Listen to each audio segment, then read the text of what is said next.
There's something else going on here. The moon program, the cover-ups, the assassinations, it's all led to this. A lot of people are surprised to hear that the CIA and the Defense Intelligence Agency expected 9/11 to happen. We had advanced knowledge of this attack, and I was viciously harassed by the United States government, by the Bush administration, for 5 years when I tried to talk during the 9/11 Commission report. For 5 years they silenced me, and that's why so much of this information has not been told. However, the CIA and the Defense Intelligence Agency knew about 9/11 from about April and May of 2001. I discovered it when my CIA handler instructed me to threaten my contacts at the Iraqi embassy in New York with war in the event that 9/11 happened and the Iraqis failed to provide actionable intelligence to us that would help us thwart it. And the Iraqis insisted, of course, that they had nothing to give us. At the time, they were working aggressively to get the sanctions lifted off Baghdad, which had killed about 1.7 million human beings, including 1 million children under the age of 5. Literacy had been wiped out, healthcare had been wiped out, and Iraq was looking for peace. And if they had had any intelligence on the 9/11 conspiracy, they were fully aware that they needed to hand it over, and they would have wanted to do that. So there is no question of Iraq's involvement. However, the CIA leaned hard on them. And in August of 2001, I was told to stay out of New York City because the attack was considered imminent. We expected mass casualties and a possible miniature thermonuclear strike, a bomb. However, I want to be very clear. The attack was always defined as airplane hijackings and a strike on the World Trade Center. So we knew exactly what they were going to do, and there was no ambiguity about it. There is a question, however, that possibly a second team, what we call an orphan team, went into the buildings and wired the buildings with explosives so that there would be a controlled demolition after the airplane hijackings. So it's not a question of one or the other. Either there were airplane hijackings or there was a controlled demolition. In fact, the airplane hijackings were a cover for the controlled demolition, which was undertaken by a small group of people, probably just 4 or 5 people. We are never going to know who they are, and it's not worth looking for them. You're never going to find them. What we do know is that there are security tapes at the parking garage, video camera footage, caught video cameras caught trucks arriving at the World Trade Center from about August 23rd until every night until about September 2nd, September 3rd. And the trucks were arriving at about 3 o'clock in the morning when everybody else had left the building, including the janitorial trucks. And the trucks were leaving at 5 a.m. right before the AAA personalities of Wall Street got to work to start their day, watching the markets. And so you see that there is an anomaly of behavior right in this period, right before 9/11. Does that mean they wired the buildings? It would seem that would be a possibility, that right in that moment something was done. Something was brought into that building that would help with the detonation. There may have been work done on the detonation before. It may have been going on for months, but whatever they needed at the very end, they came and brought in that 10-day period. That's what we think happened. Any police officer will tell you that in order for a crime to occur, there must be motive and opportunity. The opportunity was the advanced knowledge of 9/11, going back to April and May. They had plenty of time to plan a response and to plan a path of action. The motive was the declared intention to go to war with Iraq.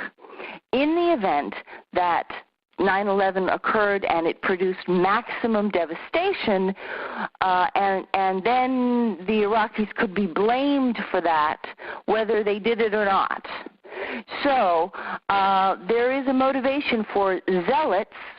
Now, this is not the entire United States government. This is a small. This would have to have been a small group of zealots, really vicious people who will stop at nothing to get what they want, and they went in and did it, and that's how it happened. So it's the airplane hijackings used as a cover for the controlled demolition.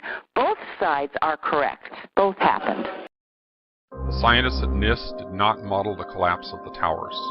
Their analysis was gravely flawed in many ways, but the biggest flaw was that the scope of their investigation was artificially limited. They took their analysis only to the point of initiation of collapse, as though all that followed was inevitable and needed no explanation. By limiting their investigation to the natural precursors of collapse, plane damage and the fire, they ruled out from the start any possibility of discovering evidence of planned demolition. We are here tracking the motion of the roofline at 0.2 second intervals through approximately 32 meters, or 8 stories. This graph shows the height of the roofline as a function of time. The analysis is simpler if we plot velocity as a function of time.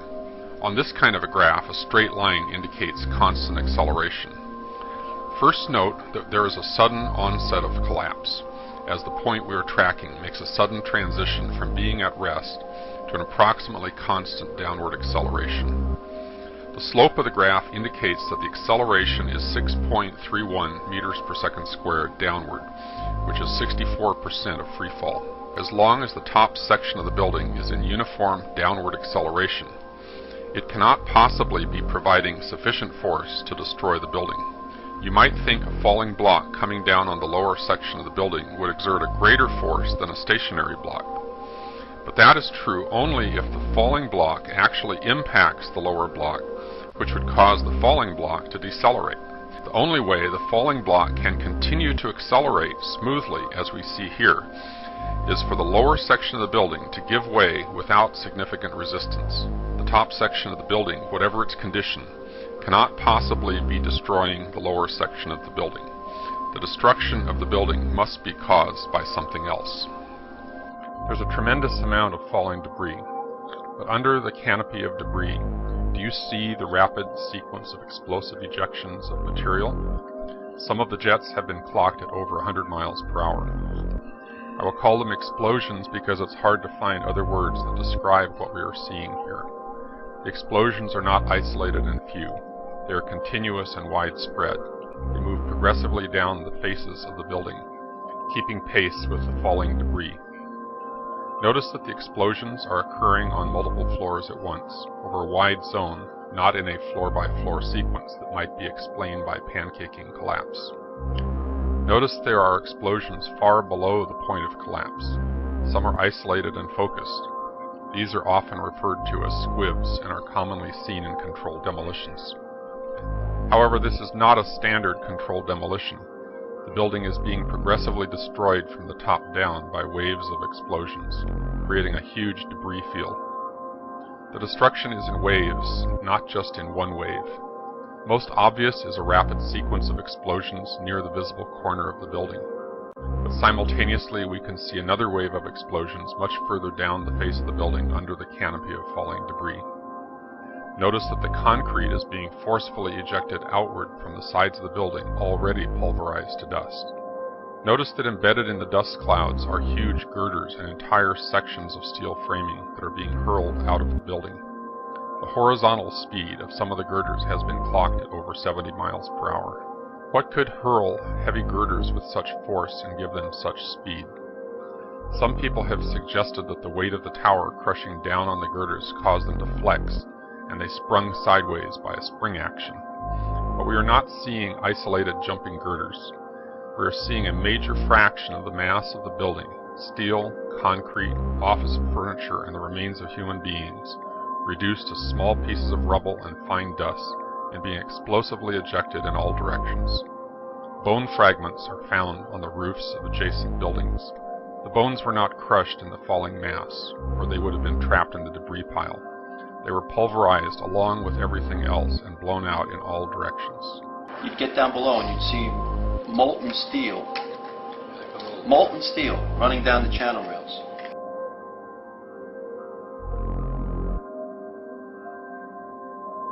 Molten metal was seen coming out of the northeast corner near the 80th floor. The red-yellow metal poured from the tower along with a shower of sparks, and looked like steel in a foundry. And there were many eyewitnesses that described molten steel. Later, we learned of very small spheres of iron found all through the dust. That iron must have been molten, allowing surface tension to pull it into those spheres. NASA took photos indicating very high temperatures days after the event, and Firewise professors were perplexed by melting of steel beams. Independent scientists began to piece that evidence together, and they suggested some type of thermitic material must have been used as part of the tower's demolition. Then, an independent peer-reviewed report was published which found explosive red-gray chips all through the dust and positively identified as nanothermite or superthermite. Unlike conventional thermite, this stuff is a very high-tech explosive and confirmed what the independent scientists had been saying all along. It's more likely that any pre-weakening thermitic material were hidden inside the perimeter box columns. I had a replica of a segment of the WTC box columns made up, and like the Trade Center iron workers, I bolted the segments together and made 2 sets of my 2 bolt blasters, placing them in the access hole. Let's listen to another eyewitness. Like, it sounded like gunfire, you know, bang, bang, bang, bang, bang, and then all of a sudden, 3 big explosions. Is it even possible that thermite could do this? I guess it is. I made a 4-sided box cutter split in 2 pieces so they could be inserted inside the column. I held it up on the burnt out bolt blasters and thought I could hold it down with magnets. Let's see what happens. I think my box cutter blew about 30 feet up, consuming valuable energy and trimming my tree in the process. Nevertheless, the inside of the column was cut about 3/4 of the way through. Were thermitic devices or maybe explosive nanothermite sprayed inside those box columns? I'm not sure. And I'm not sure why this handhold is so large, or why the side of this box column looks like it's blown outward, or why 3 columns have a more intense glow, followed by 6 columns that don't, followed by another 3 that do. But I have an idea. But I do know that it's impossible for jet fuel or an office fire to melt steel or iron, which means the official story is wrong. Yet despite all the overwhelming evidence of explosions in molten steel, some people will still believe that this is aluminum and believe Building 7 fell naturally from an office fire. Isn't it time we use physical science rather than political science to investigate 9/11?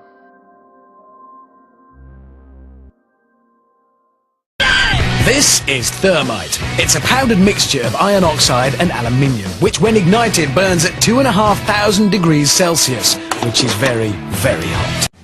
This is a car. It's been specially chosen to be destroyed because it's old, it's white, but more importantly, because it's French.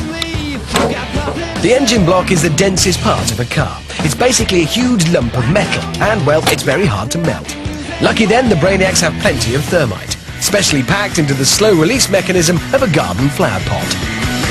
A big pile on the bonnet directly over the engine block should do the trick. Time to light the fuse and give this homage to French engineering the send-off it so richly deserves.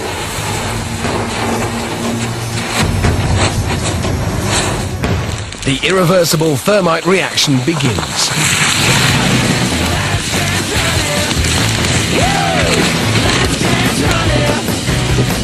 Within seconds, the fiery concoction eats through the bonnet, spraying molten thermite into the engine beneath. The devastation continues inside until finally a torrent of white-hot liquid metal pours out of the bottom, signaling the inevitable victory for thermite.